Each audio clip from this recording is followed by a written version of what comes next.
बिस्मिल्लाहिर्रहमानिर्रहीम। अस्सलाम वालेकुम। आज का टॉपिक जो है वो पिछली वीडियो से थोड़ा हटके है। आज का टॉपिक है फॉलिक एसिड पे। मैं क्यों ये कर रही हूँ, क्योंकि मैंने देखा है ओपीडी में अक्सर पेशेंट्स को मैं ये बार बार कहती हूँ, जो भी प्रेग्नेंट वुमेन्स आती हैं मैं उन्हें समझाती हूँ कि भाई प्रेगनेंसी में आप फॉलिक एसिड ज़रूर लें। और बल्कि जब आप प्लान कर रहे होते हैं प्रेगनेंसी के लिए, तो उससे पहले आप फॉलिक एसिड शुरू करें। 3 मंथ पहले प्रेगनेंसी से और 3 मंथ जो अगले होते हैं, पहले 3 महीने, ये 6 महीने तक प्रेगनेंसी में फॉलिक एसिड लेना इंतहाई ज़रूरी है प्रेग्नेंट वुमेन्स के लिए, और जो प्रेगनेंसी प्लान कर रहे हैं उनके लिए। 3 महीने पहले और 3 महीने बाद में। मैं बार बार ये बात रिपीट कर रही हूँ, क्योंकि ये अक्सर हमारी औरतें इसकी इम्पोर्टेंस का नहीं समझती। वो समझती कोई बात नहीं, ये सिर्फ डिफेक्ट्स वो प्रेगनेंसी में ब्रेन की डिफेक्ट के लिए होता है, ऐसी बात नहीं है। ऑफ कोर्स 75% से लेके 100% तक हमने देखे हैं कि न्यूरल ट्यूब डिफेक्ट के लिए ये इम्पोर्टेंट समझा जाता है।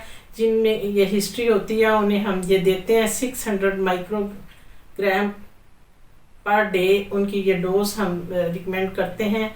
और फिर वो 7 मंथ्स तक हम देते हैं जिनमें ये डिफेक्ट्स जिनकी हिस्ट्री में होता है। जिनकी हिस्ट्री में नहीं होता वो हम 3 मंथ तक ही सिर्फ देते हैं।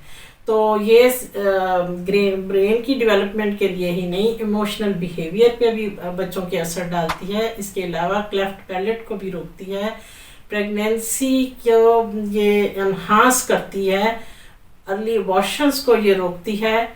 फिर इसके अलावा ये जो हम औरतें खाना खाती हैं उसमें कार्बोहाइड्रेट्स हुए, फैट्स हुए, प्रोटीन्स हुए, उन सबको जो है उनका जो एनर्जी अल्टीमेटली पैदा होती है उसमें ये काम करते हैं मल्टीविटामिन्स के साथ मिलके, विटामिन B12 और B6 के साथ मिलके।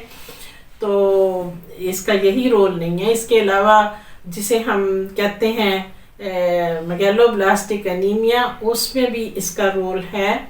विटामिन B12 के साथ मिलके ये आरबीसीज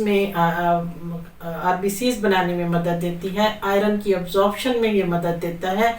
फॉलिक एसिड का हमारे जिस्म के अंदर कई किस्म के कैंसर, जिसमें स्टमक का कैंसर, पेंक्रियास का कैंसर, ब्रेस्ट का कैंसर, सर्विक्स के कैंसर को ये रोकती है, उसमें भी हेल्पफुल है।